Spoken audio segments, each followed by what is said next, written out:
Los combustibles bajan su precio y se sitúan en niveles de hace un año, en niveles anteriores a la guerra en Ucrania. ¿Quién lo iba a decir? El diésel y la gasolina nos dan un respiro, un alivio para los bolsillos de los consumidores que tienen que llenar el depósito ya sin las ayudas del gobierno. 3 meses hace que se eliminó ese ahorro de 20 céntimos. En el programa de hoy veremos qué repercusión está teniendo todo eso en las estaciones de servicio de la comunidad.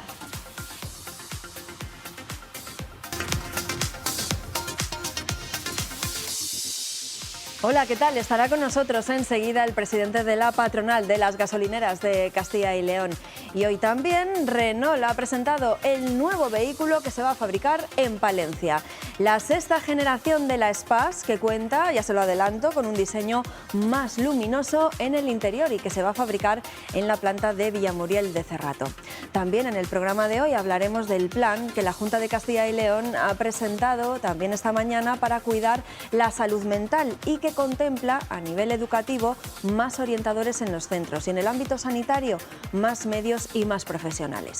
Y en el tiempo del análisis hoy vamos a hablar de conciliación, esa palabra tan deseada que muy poco a poco va haciéndose realidad en algunos ámbitos, pero cuya implantación sigue siendo en general una asignatura por abordar.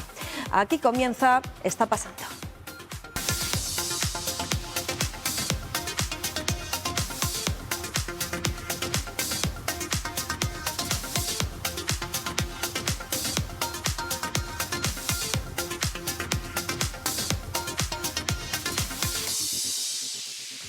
Comenzamos fijándonos en los precios de los combustibles. Desde luego es una buena noticia para los consumidores.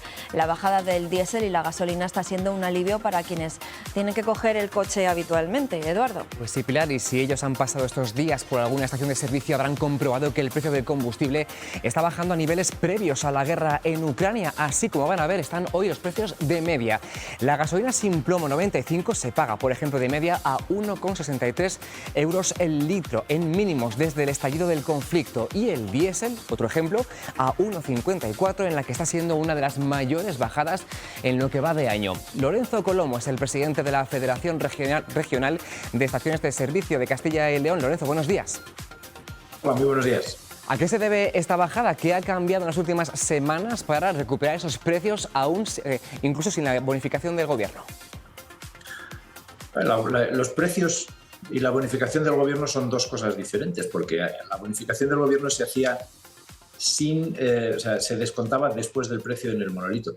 Dicho esto, lo que ha cambiado es que está habiendo una cierta estabilidad en el precio de compra del petróleo, que hemos visto que ha bajado desde precios de 120 y hasta 130 euros hace escasamente 3 o 4 meses, hasta los 72-73 en los que estaba cotizando la semana pasada. Es cierto que esta semana ha subido y estamos ya en el entorno de los 80 euros y subiendo, pero aún así se nota mucho la diferencia, claro. Claro, eso queremos saber ahora. ¿Cuánto va a durar este escenario de precios algo más bajos? ¿Se van a seguir conteniendo o van a subir, además, ahora que llega ya la Semana Santa? Bueno, pues esperemos que los precios sigan contenidos. Es cierto que las últimas noticias que vienen de China, Rusia, etcétera, indican que China quiere que haya una moderación en el precio del petróleo, y eso posiblemente ayude a que los precios se sitúen en los márgenes en los que están ahora mismo, y eso haga que los precios sigan más o menos, los precios del carburante sigan más o menos en los precios que tenemos ahora. De cara a la Semana Santa, pues no se sabe, no afecta mucho en realidad que sea Semana Santa o no para la subida o bajada de los carburantes. Bueno, pues habrá que aprovechar estos días. Ya que hablamos con usted, Lorenzo, ¿cómo está el sector en Castilla y León? ¿Cómo se encuentra ahora, decíamos, 3 meses después del fin de la bonificación de 20 céntimos el litro por parte del gobierno? Pues esperando esta Semana Santa, que parece ser que va a ser una Semana Santa de mucho tráfico, y por otra parte, pues bueno, preocupados porque fuera de estos puntos de Semana Santa, verano y tal, estamos notando una caída de ventas. No tanto por el precio, que es, como decíamos, se ha contenido bastante, sino también pues, por la subida de precios de otros productos que están afectando al bolsillo de todos los ciudadanos y que hacen que pues, nos cortemos más a la hora de utilizar el vehículo. Y eso lo estamos notando en las estaciones de servicio. ¿Hace falta alguna medida más por parte del Gobierno? ¿Reclaman alguna bonificación más o qué escenarios plantean a futuro? Bueno, con respecto al precio, dijimos durante el año pasado que cualquier ayuda siempre era buena porque ayuda al sector y al final ayuda a los clientes a poder utilizar el vehículo en sus desplazamientos diarios y demás. Sí es cierto que, como venimos pidiendo y seguimos haciendo, sería conveniente una reducción, aunque fuera puntual, o del impuesto de hidrocarburos o del IVA, igual que se está haciendo con la electricidad o con la luz. Eso ayudaría muchísimo al sector y también de cara a estas fechas ya que vienen de Semana Santa y verano, a que todos los usuarios dispusieran de un poquito más de dinero para gastar en su ocio. Bueno, pues quedamos pendientes de cómo evolucionan los precios y de esas medidas que acaba de proponer. Gracias, Lorenzo Colmo, por acompañarnos. Buenos días. Gracias a vosotros. Esto en cuanto a los combustibles. Sobre el precio de la luz, la ministra para la Transición Ecológica acaba de anunciar el acuerdo con la Comisión Europea para extender el mecanismo de excepción ibérica hasta el 31 de diciembre. Además, el mecanismo se ajustará para que la referencia de precios, que ahora sube 5 euros cada mes, lo haga en torno a 2 euros. Lo que tenemos es una herramienta que permite seguir protegiendo a los consumidores españoles y portugueses hasta fin de año. Si el gas natural se mantiene a los precios actuales, probablemente no se active el mecanismo, pero si el gas natural volviera a subir sus precios, conseguiríamos mantener el precio de la electricidad a un precio razonable. Y con ese visto bueno de la Comisión Europea, el Gobierno español aprueba hoy alargar el mecanismo de excepción ibérica y lo hace en un Consejo de Ministros que se celebra un poco más tarde de lo habitual, a esta hora de la mañana, por primera vez con los nuevos ministros de Sanidad y de Industria, Comercio y Turismo, porque antes han jurado el cargo y tomado posesión. Nos vamos en directo hasta el Palacio de la Moncloa. Sara Ayuso, buenos días. Buenos días. Está siendo una mañana intensa para Gómez y Miñones, que ya son ministros de pleno derecho después de que se haya publicado su nombramiento en el Boletín Oficial del Estado. A primera hora de la mañana prometían su cargo ante el rey en un acto que ha tenido lugar en el Palacio de la Zarzuela y acto seguido han tomado posesión de sus carteras. El nuevo ministro de Sanidad ha prometido diálogo con las comunidades autónomas y ha abogado por una sanidad pública y equitativa, convencido de que no existe gasto en sanidad sino inversión en salud. Por su parte, el nuevo titular de Industria ha tenido buenas palabras para su predecesora en el cargo, la exministra Reyes Maroto. Y como decías, a estas horas participan en su primera reunión del Consejo de Ministros, que se ha retrasado precisamente para que ellos pudiesen asistir. Está previsto que, entre otros asuntos, se apruebe la ley de las familias en segunda vuelta para que pase al Congreso de los Diputados, donde está previsto que se tramite por la vía de urgencia. No se esperan grandes novedades respecto al texto que se aprobó en diciembre y que incorpora como principales novedades la equiparación de la protección de las familias monoparentales a las familias numerosas. Se incorporan 3 nuevos permisos para los cuidados para facilitar la conciliación y se reconocen los mismos derechos para las parejas de hecho con respecto a los matrimonios. Pero en cualquier caso tendremos que esperar a la rueda de prensa posterior a esa reunión del Consejo de Ministros para conocer los detalles. Una rueda de prensa que está prevista a partir de las 2 de la tarde. Y de la que tendremos más detalles a partir de las 2:30 en el informativo de esta casa. Gracias, Sara, en directo desde el Palacio de la Moncloa. Buenos días. Y como les contamos ayer, la huelga de letrados, que empezó el 24 de enero, está a punto de finalizar. Esta mañana firman el acuerdo alcanzado con el Ministerio de Justicia, después de que ayer así lo respaldaran el 76% de los más de 2.000 letrados que votaron la propuesta en asambleas por todo el país. Hay puntos del acuerdo aún por matizar, pero ya sabemos que recoge un aumento salarial en forma de complemento de eficiencia que oscila entre los 430 y 450 euros brutos al mes, según el puesto. La subida será gradual. El 40% de ese incremento lo cobrarán ya con carácter retroactivo a 1 de enero y el resto lo cobrarán el año que viene. Esa firma estaba prevista para las 11 de la mañana. Veremos también en el informativo en qué ha quedado la cosa. Y lo adelantábamos en el sumario. Renault ha presentado esta mañana el nuevo Espace, el segundo vehículo del Plan Industrial 2021-2024 adjudicado a la factoría de Palencia. Durante 1 año y medio la planta se ha transformado y ha sumado 400 nuevos robots y es ya un referente en técnicas avanzadas de producción. En la concepción de este nuevo vehículo ha jugado un papel clave el centro de I+D+I que Renault tiene en Valladolid. Además, su motor también se produce en la planta de motores de la ciudad, las baterías se ensamblan en la factoría de carrocería y la caja de velocidades se produce en la de Sevilla. Y desde este próximo sábado 1 de abril, 46 pueblos más de la provincia de Burgos contarán con servicio de banca móvil. Esta oficina bancaria que están viendo amplía su ruta, que ya supera los 300 municipios en riesgo de exclusión financiera. Cada mes recorrerá casi 4.000 kilómetros para atender a estas localidades en las que residen unas 8.500 personas. El servicio de Ofimóvil permite a los usuarios del medio rural, sean o no clientes de la entidad, realizar las operaciones bancarias más habituales, como sacar dinero, ingresarlo o pagar recibos e impuestos. Castilla y León es con diferencia la que mayor cobertura tiene con las rutas de oficinas móviles. Tenemos 7 oficinas móviles y damos cobertura a 338 municipios, que es más de la mitad de lo que hacemos a nivel nacional. Y cuando los servicios online son cada vez más necesarios en el medio rural, también en los pueblos tienen que ponerse al día en cuestión de ciberseguridad. En León se celebran estos días unas jornadas que reúnen a ayuntamientos de menos de 20.000 habitantes para mejorar la seguridad digital. Elena Rodríguez, buenos días, de las entidades locales.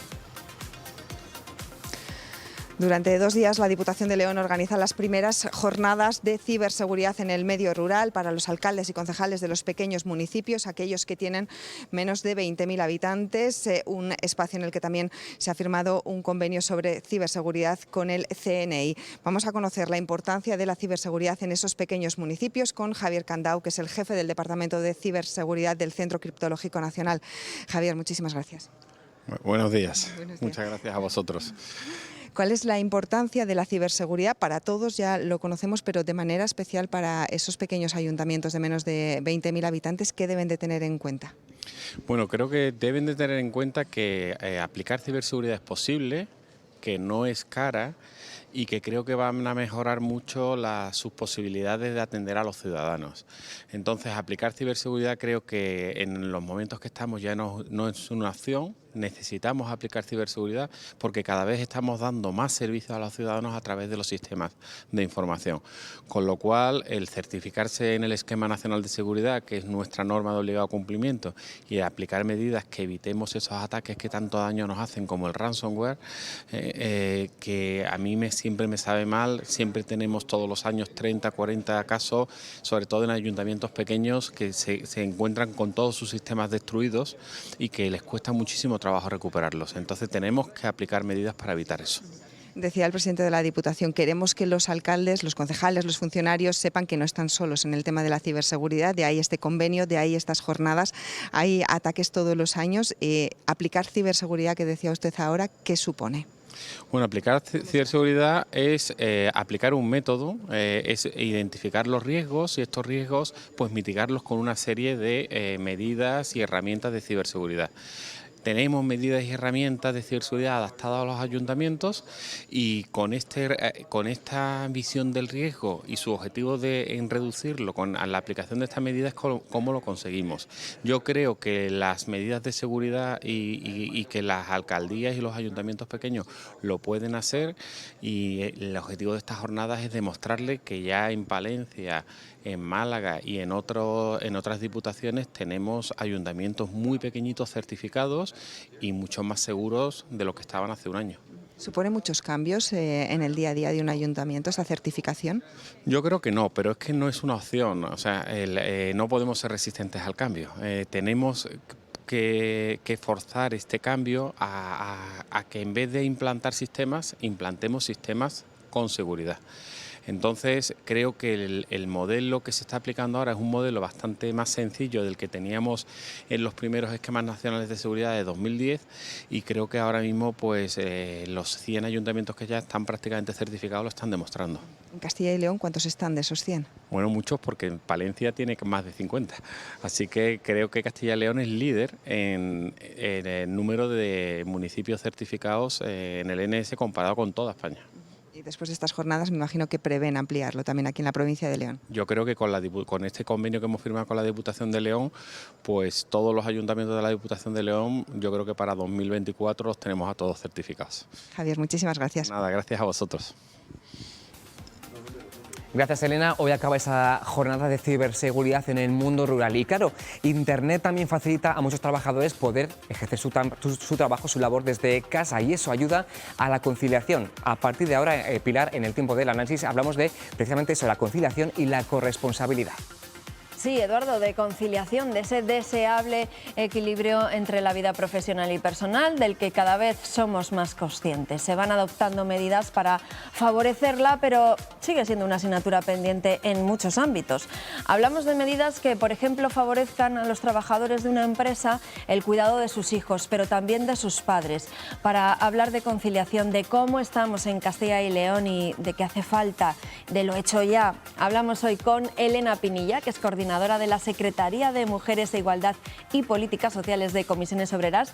Elena, muchas gracias por estar con nosotros hoy en el programa. Gracias a vosotros. Elena, estás sola aquí en el plató, pero no estás sola en el programa, ¿eh? No te vayas a pensar, porque está con nosotras también Claudia Ibáñez, que es psicóloga, especialista en género y gestión emocional y secretaria de AFAMER, la Asociación de Familias y Mujeres del Medio Rural. Claudia, muy buenas, gracias por acompañarnos. Hola, buenos días. Encantada de estar aquí con vosotras. Y Claudia nos atiende desde León. Y desde Palencia está con nosotros Isabel Arrabal, que es responsable de comunicación de la empresa Icon Multimedia y responsable también de los temas de igualdad y conciliación. Isabel, muchísimas gracias por acompañarnos. Muchísimas gracias por invitarme a participar. Gracias a ti. Y para empezar esta tertulia, bueno, pues le hemos pedido a nuestro compañero Eduardo que nos refresque algunos datos sobre conciliación, datos que llaman la atención, desde luego, Eduardo. Sí, Pilar, porque la conciliación de la vida personal y laboral no solo es una asignatura pendiente, es que según un informe de un portal de búsqueda de empleo, hemos retrocedido incluso un poquito. En una encuesta a algo más de 1.000 trabajadores, resulta que solo el 35% de ellos dice que tiene facilidades para conciliar. Son 6 puntos menos que en el mismo estudio del año pasado. La mitad se apaña más o menos y hay otro casi 20% para el que es muy difícil conciliar. De esos trabajadores que concilian fácilmente, algo más del 40% tiene la opción, lo que decíamos antes, de teletrabajar, de trabajar desde casa. Y precisamente el teletrabajo es una de las medidas que los encuestados ven más útiles para conciliar. Esa, además de tener un horario flexible o hacer jornada intensiva. Hay otras, como una bolsa de horas de permiso remunerado o la desconexión digital real. Lo que observa este estudio es lo que también confirma el Ministerio de Seguridad Social, que conciliar es un verbo que conjugan sobre todo las mujeres. El año pasado fueron ellas las que se pidieron el 70% de las excedencias para cuidados familiares. En un porcentaje similar les toca también asumir el coste laboral de esa conciliación, o sea, reducir la jornada, coger una excedencia, pero también rechazar empleos o directamente dejar de trabajar. Casi 6 de cada 10 mujeres con hijos ha asumido la pérdida de ingresos que conllevan estas decisiones, pero no se trata solo del coste económico, también personal. Descontada la jornada laboral y el descanso, el 65% de las mujeres tiene libre menos de 1 hora al día y 1 de cada 5 dice que ni eso, que no tiene tiempo para dedicarse a sí misma. Y luego está el coste emocional. 3 de cada 4 se sienten agotadas a diario por la carga mental del trabajo doméstico y solo 1 de cada 10 se siente comprendida en esto por su pareja o por su entorno. Bueno, pues nos quedamos con ese dato del 35% de los trabajadores que dicen que lo tienen más o menos fácil para conciliar. Elena, ¿qué le parece ese dato del 35%? Claro, solo. No sé si le parece mucho, le parece poco, demasiado para lo que se ve por ahí en las empresas. Elena. Yo creo que tenemos que hablar de corresponsabilidad y hay que dejar un poco ya la palabra conciliación. Yo creo que eso es una palabra que ya deberíamos de haber dejado en un baúl y hablar de corresponsabilidad, porque ¿Por qué hablar de corresponsabilidad? Porque es eso a lo que hay que tender, a la corresponsabilidad, es decir, que tanto hombres como mujeres nos hagamos corresponsables del cuidado y de las tareas del hogar.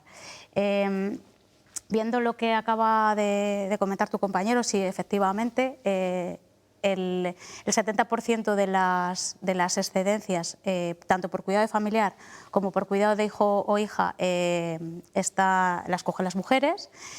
Las cogen las mujeres, lo que quiere decir que solo el 30% lo cogen los hombres. Y debo decir que dentro de ese 30% entra las excedencias por cuidado de familiares y por cuidado de hijos e hijas, porque no viene desagregado. Porque si viniera desagregado, probablemente veríamos que de ese 30%, el 20 o 20 y algún por ciento es para el cuidado de familiares, es decir, padres o madres, y no del cuidado de hijos e hijas, que sigue siendo mayoritariamente cogido por las mujeres. Sí. Y lo que sí que notamos es que, aunque ha habido bastantes avances legislativos para poder hacer esa corresponsabilidad en el trabajo y en la vida personal y familiar, queda mucho por hacer. Sí que es verdad que con la nueva legislación el tema de que se hayan introducido las adaptaciones de jornada, y que creemos que con la nueva ley de familia se va a volver a modificar para favorecer un poco que se pueda conseguir esa solicitud que sea aceptada por la empresa, que queda mucho por hacer, porque todavía hay determinadas medidas que deberían de haberse implantado de una manera clara en las empresas en las que se puede hacer, porque no en todas se puede plantear, como es, por ejemplo, la flexibilidad horaria, que eso facilitaría mucho el hecho de que las mujeres perdieran salario por reducir jornada, porque la gran mayoría de las personas que reducen jornada ya no la reducen al 50%, la reducen a lo mínimo que pueden para poder para percibir lo máximo posible el salario. Si en las empresas hubiera una medida de flexibilidad horaria, eso significaría que muchas mujeres y hombres, porque también cogen los hombres, pero sobre todo las mujeres, no tendrían que reducir jornada para poder dejar a sus hijos en el colegio o ir a recogerlos antes y demás, porque la gran mayoría de las reducciones de jornada que se están solicitando son para eso, porque no hay una medida en las empresas. Y sí que estamos teniendo reticencias a la hora, por ejemplo, de la negociación de los planes de igualdad, de que se implanten estas medidas. Y además, es verdad que dentro del plan de empleo, la parte de corresponsabilidad, había una partida para esta medida, que esperemos que salga este año, pero el año pasado no llegó a implantarse. No salió. Ahora vamos a profundizar en todo ello. O sea que, Elena, podemos decir que es una asignatura todavía pendiente, que hay mucho camino por recorrer. Hombre, los datos te lo están diciendo, y además es que analizando datos del INE, es verdad que desgraciadamente no estamos teniendo datos muy actualizados sobre la conciliación, sobre cómo se reparten el trabajo del hogar o quién cuida más pero es verdad que los últimos datos que tenemos nos dicen que las mujeres doblan o triplican el número de horas dedicadas a las labores del hogar, y eso quiere decir que todavía nos queda mucho por hacer. Mucho por recorrer.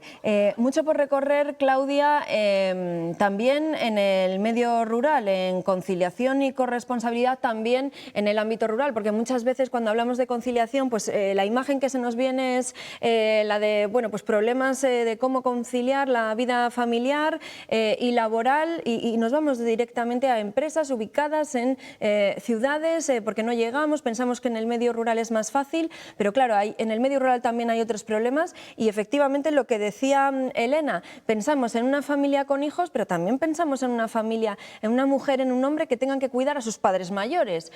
Ahí también, en el medio rural, hay otros problemas que también agravan el tema de conciliar, de la corresponsabilidad.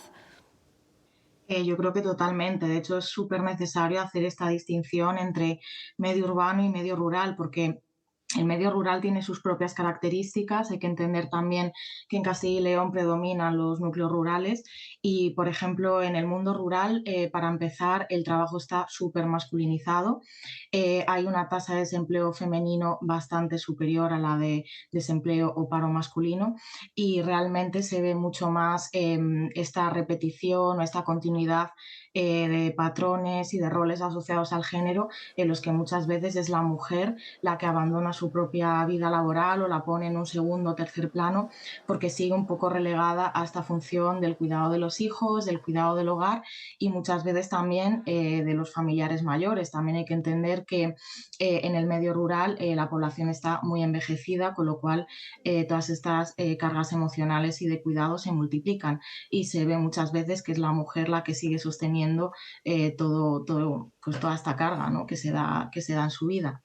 Y luego también, al final, el medio rural está dotado de muchos menos servicios, ayudas, formación, etcétera.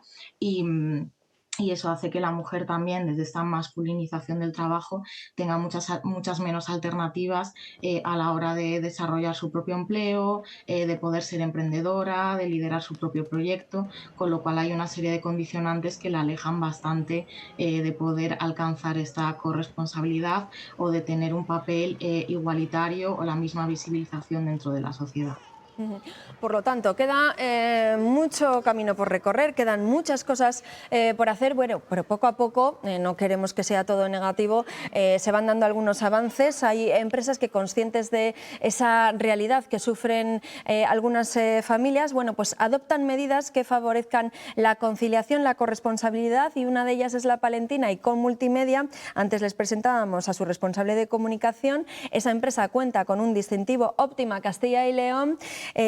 Isabel, ¿qué reconoce esa figura? Creo que la conciliación y la igualdad, ¿no? Pero ¿en qué se traduce de forma concreta, Isabel? A ver, es verdad que nosotros lo tenemos mucho más fácil porque estamos dentro del sector tecnológico, con lo cual hay muchísimas más facilidades, ¿no? Pero sobre todo a raíz de la pandemia hemos implantado el 100% del trabajo. Vamos, no es 100% porque, por ejemplo, por las mañanas la mayor parte de los trabajadores estamos trabajando de forma presencial simplemente por un hecho de hacer equipo, pero tenemos mucha más flexibilidad a la hora de amoldarnos a la parte de teletrabajo y del horario escolar. Es decir, hemos tendido a adaptarnos a ese horario escolar. Por ejemplo, creo que mañana se corta el colegio, con lo cual a partir del jueves todos los trabajadores trabajamos solamente de mañana para que todos los trabajadores puedan estar con sus niños en este caso. Hablo de sus niños porque la mayor parte de los trabajadores que trabajamos aquí en ICON rondamos los 30 años, con lo cual la mayor parte de los trabajadores tenemos niños que están naciendo o son muy pequeñitos. Entonces ese es un poco el perfil de trabajador que tenemos aquí en ICON. Pero hay una flexibilidad total para la hora de entrada y de salida, para hacer horarios de comidas, para adaptarnos a la hora de, por ejemplo, cuando vienen las vacaciones de los niños, nosotros nos adaptamos perfectamente al horario que tienen los colegios. Y eso se ha visto sobre todo, la que hablabais un poco antes del salario emocional, ¿no? El trabajador está muchísimo más contento, más vinculado y más arraigado a la empresa. Claro, Isabel, porque me imagino que esto, claro, tiene beneficios para los trabajadores que pueden conciliar mejor su vida familiar, pero me imagino que al final esto repercute en la propia empresa, ¿no? No sé si os ha dado tiempo a analizar un poco si esto mejora el rendimiento de los trabajadores. Sí, correcto. Yo creo que la gente da todo por la empresa. Es decir, ya no trabajamos con un horario fijo, trabajamos al final por objetivos o por proyectos. Y con que los trabajadores estén para sacar el proyecto, da un poco igual la hora, ¿no? Entonces, esto permite que puedan conciliar perfectamente el trabajo con la vida familiar. También, por ejemplo, desde el área de comunicación, del que yo me dedico, hacemos muchísimos esfuerzos en concienciar a la gente, en detectar posibles casos, también a nivel individual. Nosotros también tenemos un comité de conciliación y de igualdad, nos reunimos al menos 2 veces al año y que detectamos posibles casos concretos y siempre se trata de adaptarnos a las necesidades de cada empleado. Y eso se recibe de forma muy favorable al empleado y al final, si en un momento dado se tiene que hacer un sobreesfuerzo, en otro momento se va a dar. Entonces es como si dijéramos un win-win, ¿no? Es un ganar todos, ¿no? Sí, Le voy a preguntar a Elena. Elena, bueno, pues vemos un ejemplo de una empresa que, bueno, pues ha tomado medidas para poder ofrecer esas posibilidades a sus trabajadores, para poder conciliar. Nos decía antes Isabel, bueno, pues a raíz de la pandemia también se lo plantearon. ¿Cómo están las empresas de Castilla y León? Antes nos decías que no todas las empresas pueden hacerlo por sus horarios, por ejemplo, flexibilidad horaria, por sus horarios, porque tienen una hora de entrada y una hora de salida muy concreta. Me imagino que de cara, por ejemplo, al público, no todo el mundo lo puede hacer, pero no sé, ¿se notan avances en las empresas de Castilla y León o no? Desde la pandemia aquí creo que poco. Sí. Sí. De unos años aquí sí. Sí. Yo creo que las empresas van también tomando conciencia de que forman parte de la sociedad, que son un reflejo de la sociedad y que tienen que facilitar. No todas, no todas, pero sí que se va notando. Pero es lo que decía antes, también somos un país en el que primero va la ley y después va la práctica, ¿no? Entonces, las leyes no se hacen porque la costumbre de hacer las cosas lo imponga, sino todo va al revés. Y hablo de corresponsabilidad como hablo de cualquier otra cosa, que creo que todo el mundo me entiende. Entonces, como ha habido bastantes modificaciones legislativas tendentes a favorecer la corresponsabilidad, a las empresas también no les ha quedado más remedio que entrar por ahí, como lo que te estaba contando antes del tema de la adaptación de jornada. La adaptación de jornada, además, es una de las medidas clave, primero para la corresponsabilidad y segundo para que las mujeres dejen de perder salario. Porque el tema de la corresponsabilidad, el tema de la conciliación en las empresas está haciendo perder mucho salario a las mujeres, que luego repercute en sus futuras pensiones. Por eso tenemos una media de unos 400, 300 y pico, 400 euros, depende de la comunidad autónoma que se trate, de media que las mujeres, en algunas incluso más, ganan menos en las pensiones. Entonces, porque todo repercute, al final el tema de los cuidados repercute mucho en el salario, mucha de la brecha salarial viene por ahí. Sí, o sea, si se tienen que coger excedencias, ¿no?, a la hora de luego calcular la pensión en el cómputo. Es verdad que las excedencias no tanto, porque la Seguridad Social sí te las computa como si hubieras trabajado jornada completa para cuando tú vas a cobrar una pensión contributiva, ¿vale? Pero sí que es verdad que, bueno, pues que al final favorecería mucho el que las empresas se tomaran en serio el tema de la adaptación de jornada. ¿Se trata, Elena, de una cuestión de concienciación o sea, que, como nos estás contando, ¿no?, que fuera un poco a la par de la sociedad, que también ahora hablaremos y también lo hablaremos con Claudia, si hay esa nueva mentalidad en la sociedad o todavía también tenemos que avanzar? Pero no sé, ¿habría también alguna forma de incentivar a las empresas de alguna manera para que implantaran bueno, pues estas medidas? Ya se hace, es lo que te comentaba. ¿Pero de qué manera se incentiva a las empresas? Dentro del diálogo social, ¿sí?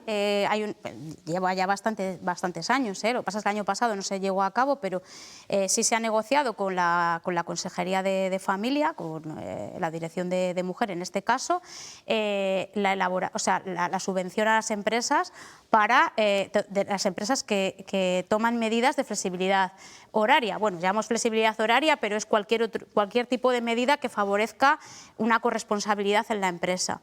Y es una medida que sí ha tenido bastante empuje. Entonces, ¿gracias a eso se han acogido empresas a esa Se han acogido empresas, sí, porque el Optima no solo habla de corresponsabilidad, el Optima habla de muchísimas medidas que tienen que ver con el acceso, la promoción, la formación, etcétera, los protocolos de acoso, etcétera. Pero cuando hablamos de conciliación concretamente, corresponsabilidad, existe esta medida que esperemos que este año salga, esperemos que sí, que está pactada en el diálogo social con los agentes sociales y económicos y que sí que estaba dando sus frutos. Entonces sí que hay empresas que se estaban acogiendo a ella para poder hacer. Pero es verdad que es una pena que al final tenga que ser por la vía de la subvención, por la vía de la legislación y que las empresas... Hablabas de concienciación. Falta concienciación en la corresponsabilidad y eso que se ha avanzado mucho. O sea que ya no te hablo de otras cosas como el tema de violencia de género o el tema de los protocolos de acoso sexual, acoso por razón de sexo, etcétera. Claro, por eso le iba a preguntar a Claudia, porque claro, aquí estamos hablando, por ejemplo, del ámbito de las empresas, pero claro, si cada uno vamos a nuestras casas, a nuestros hogares, a los hogares de las familias que conocemos, pues claro, a lo mejor es que el cambio debe empezar por ahí, ¿no, Claudia? Por supuesto. Al final tenemos que entender que todo nuestro sistema psicológico y emocional está fundamentado en una educación y en una serie de patrones que han ido pasando de generación en generación, y aunque hayamos avanzado en muchas cuestiones y se haya establecido un diálogo en torno a la igualdad de género, a la lucha contra la violencia, al final en nuestro inconsciente o nuestro inconsciente colectivo siguen viviendo todos estos patrones asociados a los roles de género, por ejemplo, o a los límites o no que se pueden establecer en los vínculos entre hombres y mujeres. Y, por ejemplo, en el medio rural, precisamente por esos factores de despoblación, aislamiento, edad envejecida, falta de servicios e infraestructuras, esa brecha de desigualdad o de predominancia de conductas machistas y de violencia siguen siendo bastante relevantes, ¿no? Entonces, al final aquí hay que hacer un cambio profundo como individuos y, por tanto, como colectivos, y ese cambio profundo parte pues, de una educación y de una transformación también psicológica y emocional como seres individuales que somos. Y todo ello pues tiene que estar al acceso de todos, bien sea a través de la educación o a través de programas o actividades que pongan esto en valor y en conocimiento. Claro, por eso le iba a preguntar, Claudia.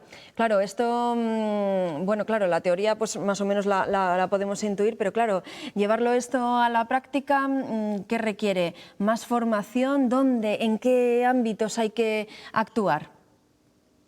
Pues yo creo que hay que actuar para empezar a nivel intergeneracional. Por ejemplo, nosotras desde AFAMER o también desde otras asociaciones en el medio rural trabajamos tanto con personas de la tercera edad, como con personas de edad media, como con niños y adolescentes, ¿no? Y es trabajar desde cada una de estas etapas de la vida y, por supuesto, educar en sensibilidad hacia la mujer y también ir rompiendo poquito a poco todos estos patrones. Nosotras también nos enfocamos, además de toda esta parte de sensibilización en materia de igualdad de género, con diferentes, he dicho, etapas de edad y también en ambos sexos, por supuesto, nunca hay que excluir a la figura del hombre. Y aparte de esto también nos centramos, por ejemplo, mucho en una línea de formación en emprendimiento, en darle herramientas a la mujer para que se desarrolle a nivel profesional, para que logre un autoempleo, para que salga al fin y al cabo de situaciones de vulnerabilidad y tenga su vida y su centro bien establecido, ¿no? No sé si te he respondido a la pregunta. Sí, desde luego que sí. Claudia, además, le iba a preguntar también, claro, que es que además en el medio rural, si no hay esa concienciación social, promover esa corresponsabilidad, pues además se añade otro problema mayores como es el de hacer frente al reto demográfico. Solo por un dato, apenas se superaron los 7 nacimientos por cada 1000 habitantes el año pasado, son datos nacionales, lo recordaba pues hace unas semanas la presidenta nacional de AFAMER, Carmen Quintanilla, y ella decía también que es la falta de conciliación y corresponsabilidad la principal causa que expulsa del mercado laboral a las mujeres rurales. Me imagino que está de acuerdo con ella, ¿no? Totalmente de acuerdo. Claro, que muchas veces eso, a nosotros, a todos, a los políticos, se nos llena la boca con el tema del reto demográfico, pero claro, es que hay que empezar a construir, bueno, pues por cosas como la conciliación y la corresponsabilidad. Le voy a preguntar a Isabel, viendo un poco la experiencia que han tenido, yo no sé, en ICOM Multimedia, ¿se plantean seguir avanzando en más medidas?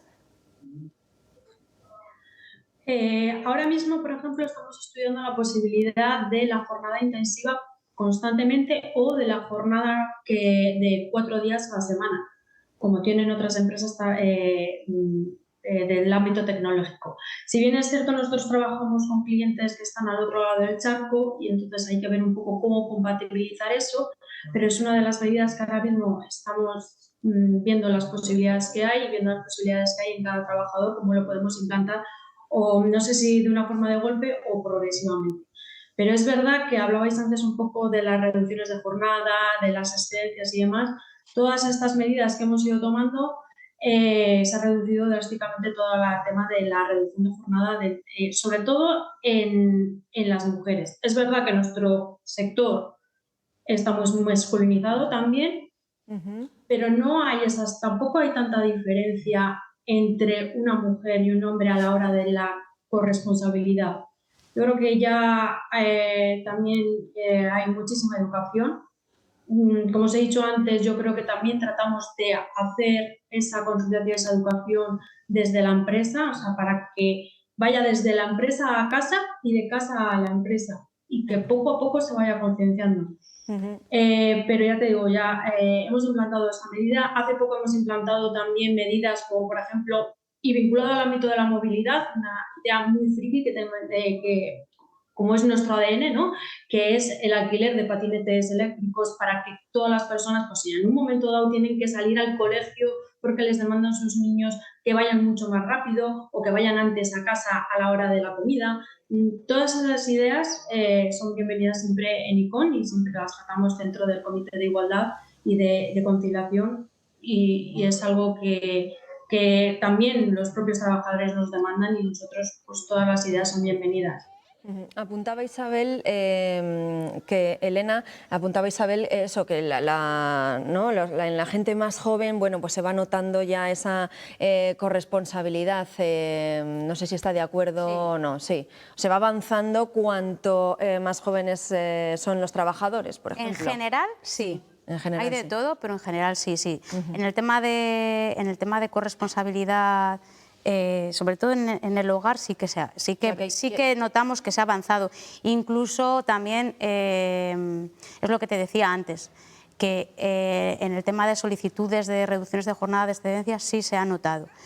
No de una manera clara, porque estamos hablando de un 70-30, que es lo que hemos hablado antes, cuando antes estábamos hablando de un 90-10. Entonces se ha avanzado muy despacio, se ha avanzado. Y lo que te decía antes del tema de la pandemia, no me quiero ir, pero es que me acordé que me comentaste lo de la pandemia, y te digo hasta la pandemia, porque con la pandemia las mujeres volvieron otra vez a casa. Y durante el tiempo ellos se han ido incorporando, porque es verdad que al principio se mandó más hombres a casa que mujeres, pero luego ellos se fueron incorporando y ellas se fueron quedando en casa. De hecho, han sido las últimas en incorporarse, algunas ni siquiera se han incorporado. Entonces, el tema de la pandemia perjudicó muchísimo a las mujeres en el trabajo, pero muchísimo. Porque luego lo del teletrabajo tiene su doble rasero, yo creo. Y luego no hemos hablado de algo que me parece muy importante en el tema de la corresponsabilidad, y es los servicios públicos.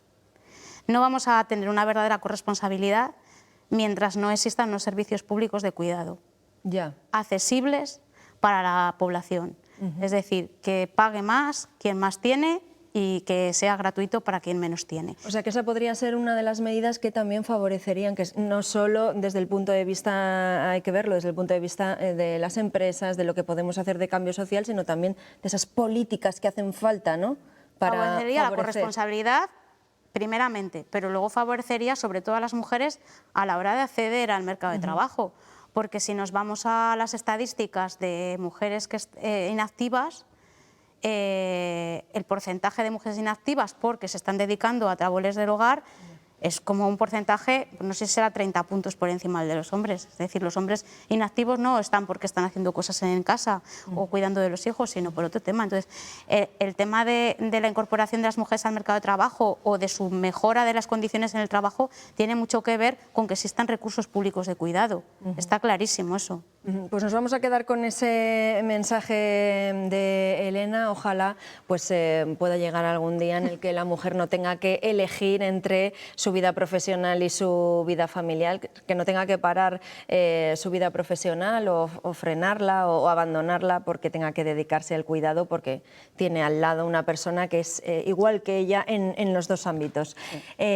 Muchísimas gracias, Elena, por haber estado con nosotros. Nos has dado unas claves muy importantes. También, Claudia, muchísimas gracias desde León por atendernos, por habernos dado esa visión de qué es lo que hay que cambiar también en el medio rural y visibilizar a las mujeres en ese ámbito. Gracias, Claudia. Gracias a vosotras. E Isabel, pues has puesto además un ejemplo hoy, gracias con tu presencia, con la empresa a la que representas, bueno, pues de que las cosas están cambiando y que se pueden hacer. Muchísimas gracias, Isabel. Gracias a vosotros. Pues lo dicho, gracias a las 3, vamos a hacer una pausa para la publicidad. Seguimos pendientes de lo que está pasando aquí en Castilla y León hoy y regresamos enseguida. Hasta ahora.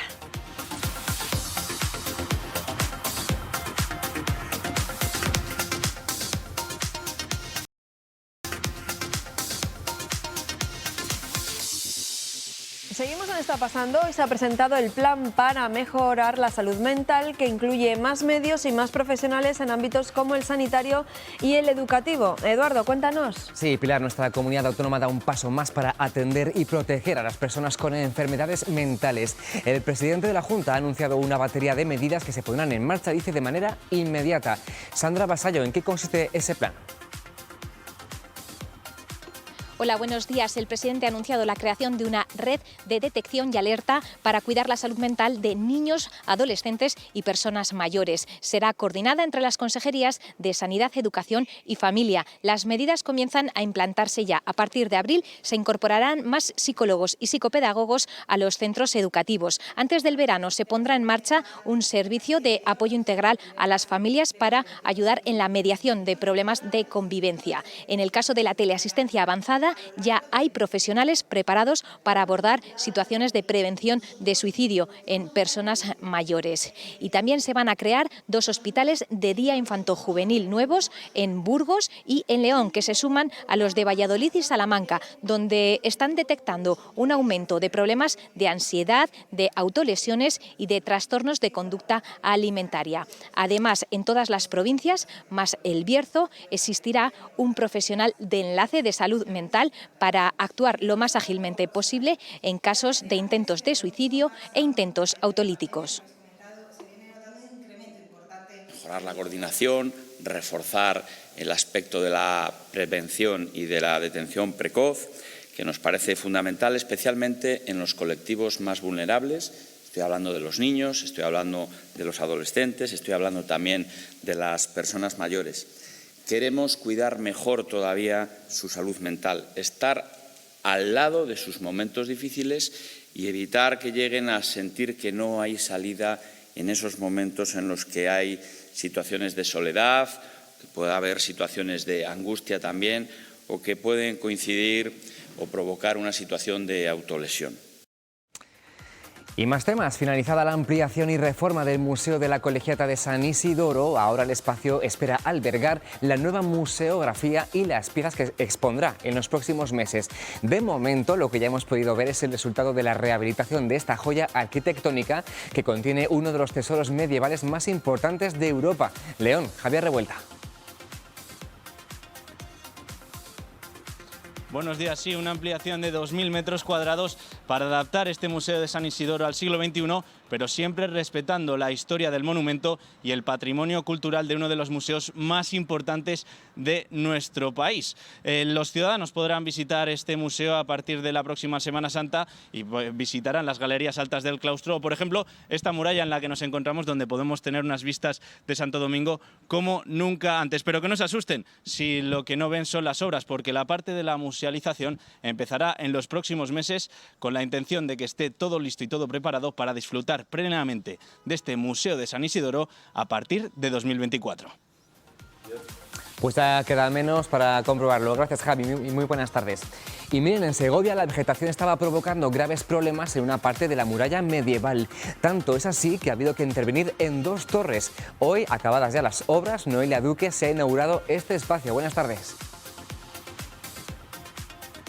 Pues así es, esta intervención ha permitido recuperar 350 metros de longitud de la muralla y 2 de los 11 cubos de esta muralla segoviana. Ha sido la intervención más compleja hasta la fecha, principalmente por los problemas que a lo largo de los años había causado la vegetación. Se han retirado hasta 80 ejemplares de aliantos, son árboles, una especie invasora que había enraizado directamente entre las piedras de estos muros, provocando graves problemas estructurales. estructurales, como les decimos, y también de humedad. Con esta recuperación, con esta intervención y tras 19 meses de obras, Segovia gana un nuevo espacio visitable, todo este recorrido por el adarve de la muralla y también nuevas vistas de la ciudad, porque se abre este espectacular mirador que pueden contemplar al Valle del Eresma.